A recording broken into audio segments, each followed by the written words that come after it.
Hey, good afternoon, everybody. My name is Jacqueline Cousins Oliva, and I'm going to do another review, and it's called NXT Review, and it's on March 31st, 2021. I ain't been doing this review in a while because I've been busy. I've been trying to keep up with a lot of stuff. So I'm gonna start this review off with Roderick Strong versus Cameron Grimes. Now last week Cameron Grimes was talking to Roddy about building this new version of Undisputed Era. And to me, in my opinion, the Undisputed Era with Cameron Grimes is just plain stupid. And of course, Roddy did not take his offer. Instead, deck him in the face. I just think Cameron Grimes is trying to make money off this group, a group that no longer exists. So this week he did this again. So March 31st, that was March 17th, which is St. Patty's Day. That he was talking to him about this Undisputed Era. First off, what do you know about Undisputed Era? He wasn't even there. So well, of course,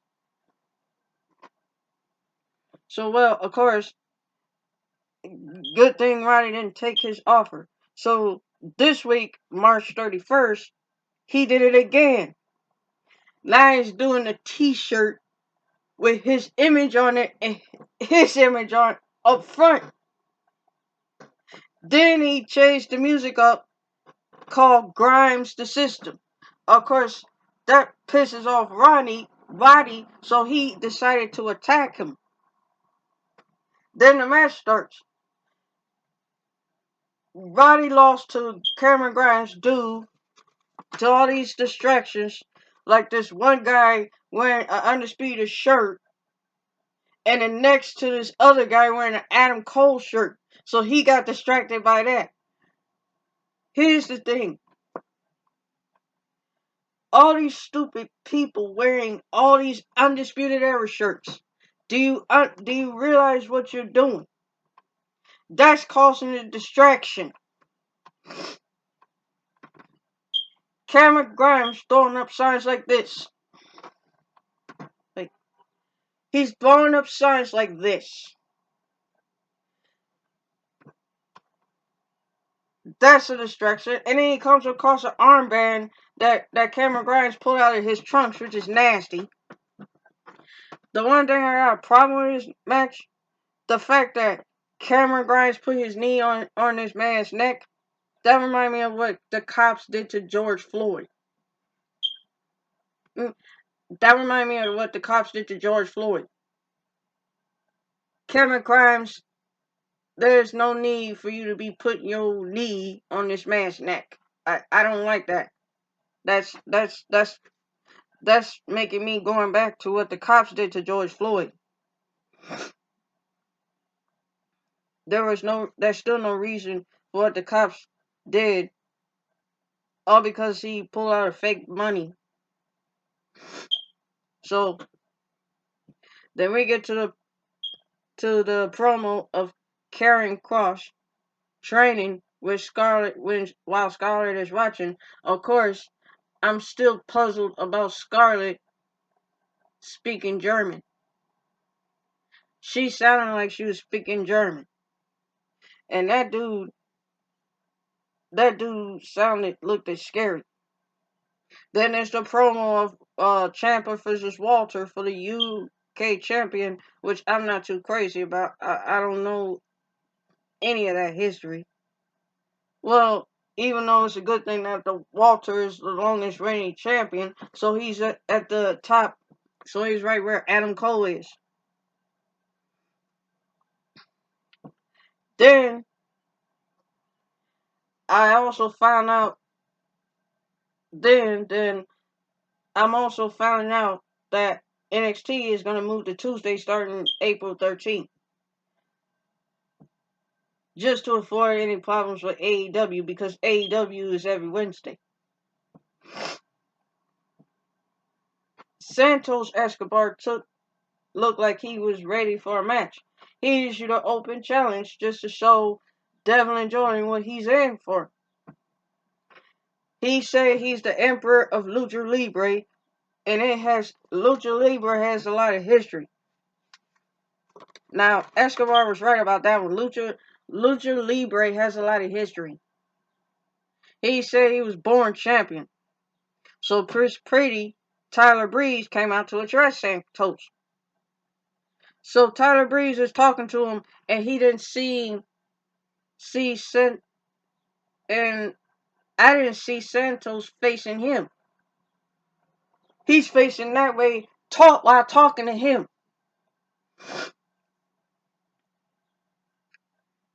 So Tyler Breeze has a problem with Santos Escobar claiming he runs the cruiserweight division because he's entitled to it. So he's entitled to be in charge of the cruiserweight. So Tyler Breeze said he has to work his ass off to be in NXT, to be where he at right now. He accepted the challenge. So the match was Santos Escobar versus Tyler Breeze. It's like the fact that I like the fact that Tyler was killing everyone out there, even at ringside. But then Santos Escobar came out and he defeated Tyler Breeze. Santos and his boys, Jesus and Harley, try to take out Tyler Breeze. MSK went to Tyler Breeze's side, and Santos and his buddies, Jesus and Harley, ran. The grizzled young veterans comes on a big string. They discussing their future as tag team champions. So while their future opponent got distracted. So here's this match for Stand and Deliver Night 1. MSK, grizzled young veterans, versus their real names are Legado and Del Fantasma. I just call them Jesus and Harley.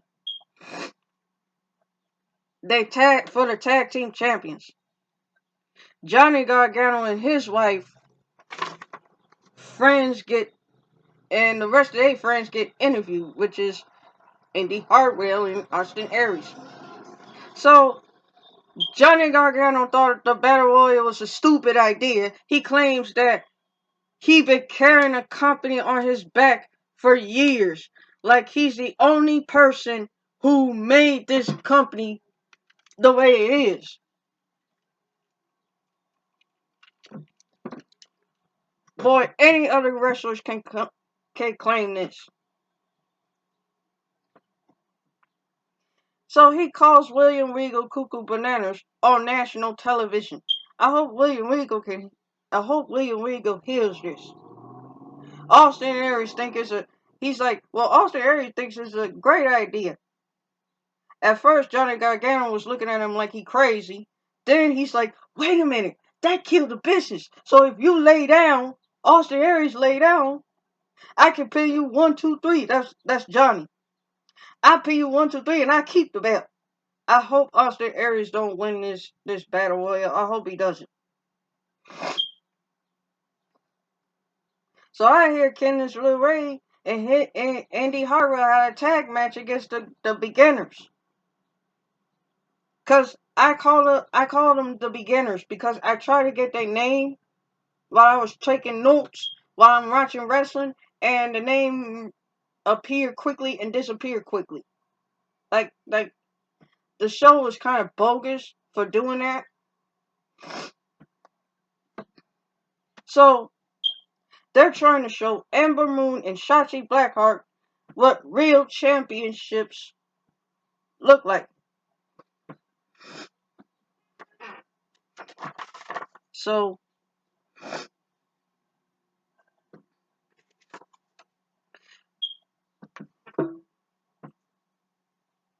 and Shotzi Blackheart and Emma Moon are women tag team champions.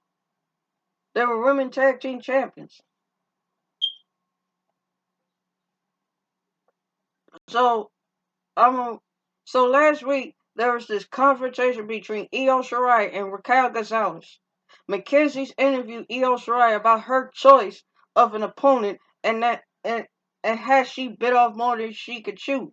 She figured she needed a challenge. That's why she picked Raquel Gonzalez.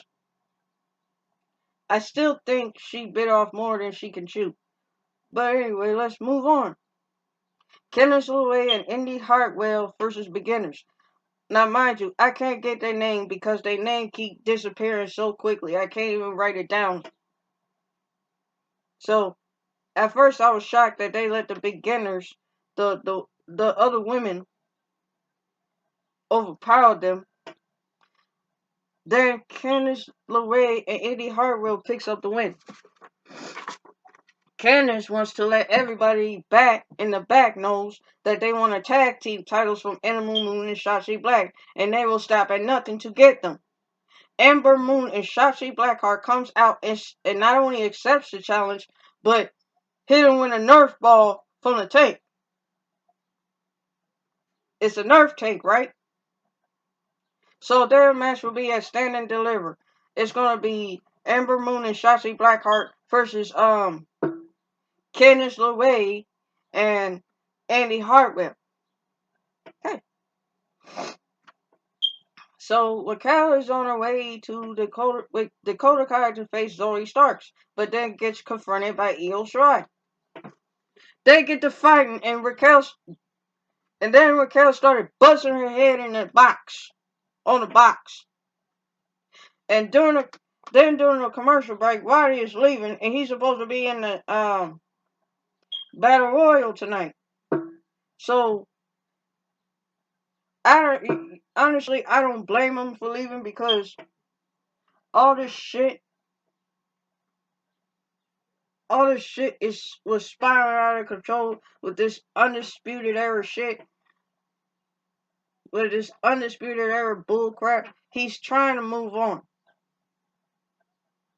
How you gonna be in a situation where you got all these people wearing the t-shirts like the undisputed era still exists?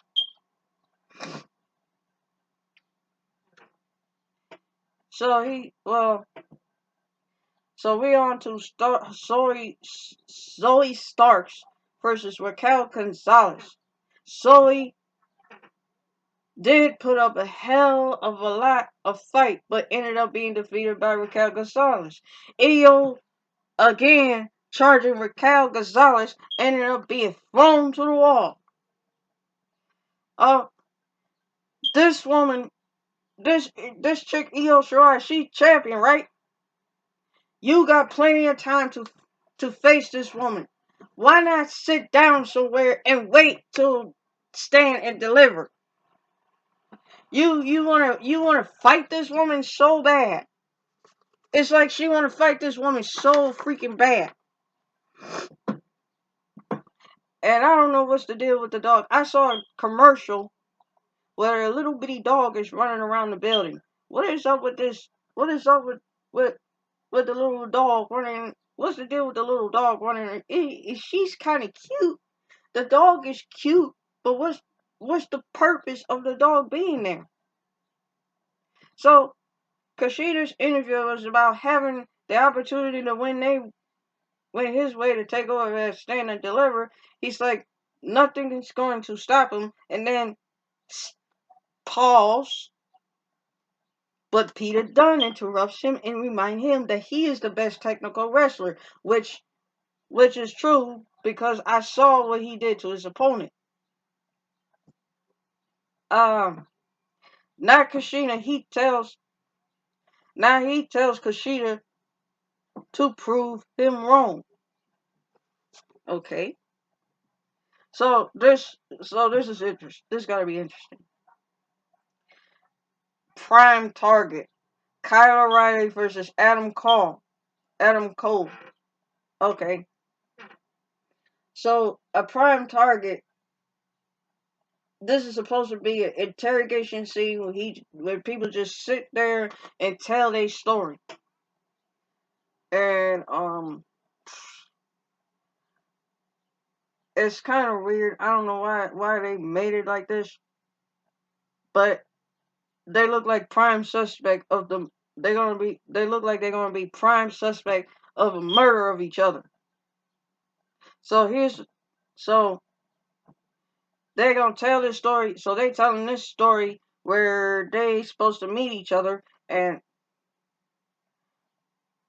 what I don't like about Adam in this situation, this dude is rude.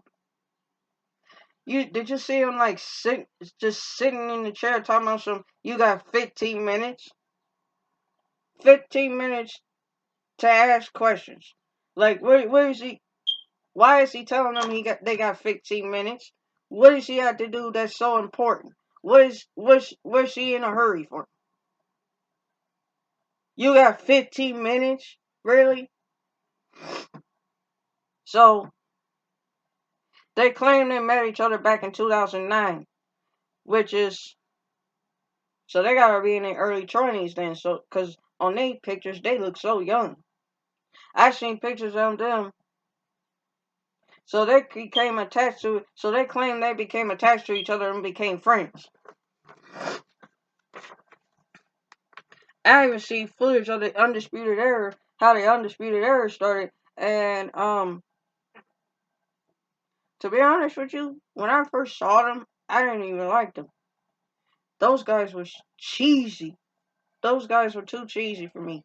And then when I saw them first, and then when I saw them, uh, when I saw them do a main event at War Games Takeover, that was impressive. That impressed the hell out of me. Now shit hit the fan when Undisputed Era is no more. Kyle O'Reilly and Adam versus Adam Cole in an unsanctioned match. God bless both of them. God bless both they soul. Mm.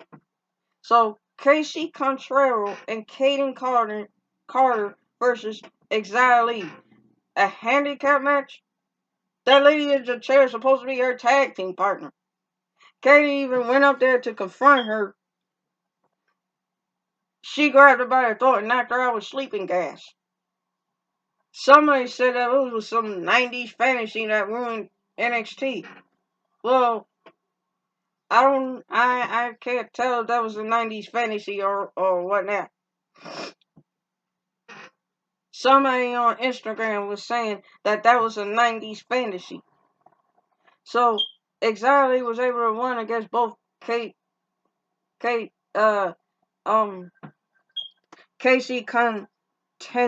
Cantanzaro and Caden Carton. I gotta learn how to pronounce their names. Some of their names I can't pronounce.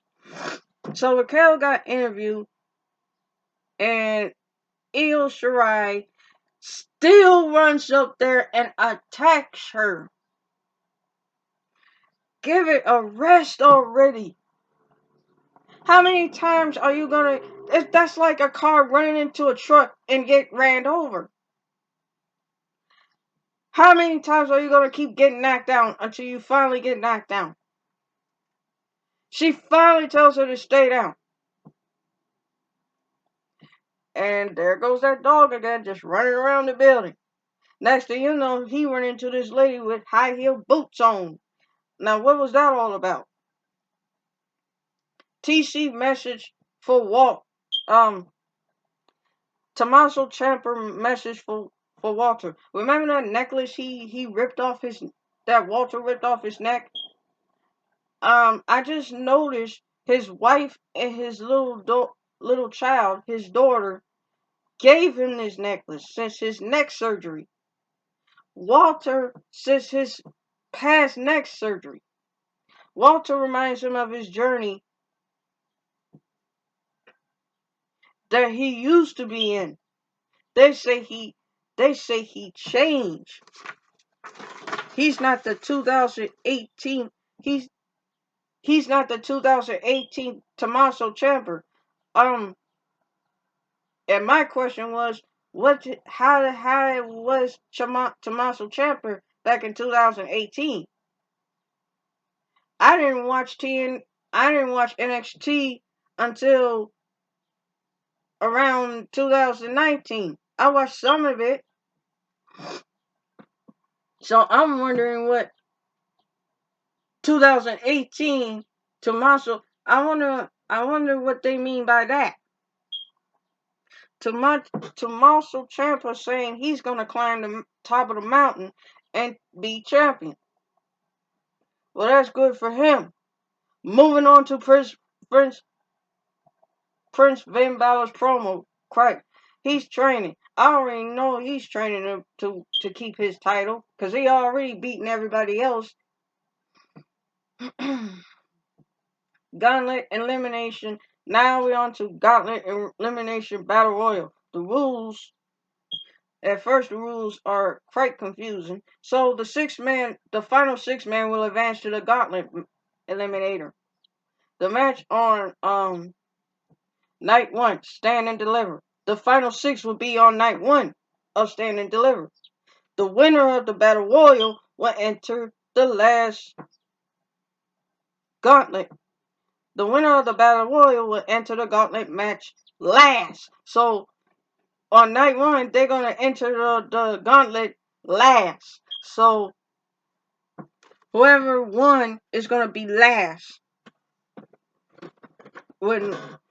And the final winner of the Gauntlet Battle Royal is going to face Johnny for the NXT North American Champion on night 2 of Stand and Deliver. Now let the battles begin. Swerve comes out, and then Leon attacks them, and they start fighting. And I'm gonna do the ones I like. Kushida and Pete Dunne, they get to fighting. Now we all know that they're gonna have a match. They both get eliminated, and they still fighting. So they both have a match for night 1. Cameron Grimes, and this is the part that really irks me. Cameron Grimes trying to buy LA Knight and Dexter Lumis out of the Battle Royal. Of course, they didn't take the damn money from this fool. So, LA Knight won the Battle Royal.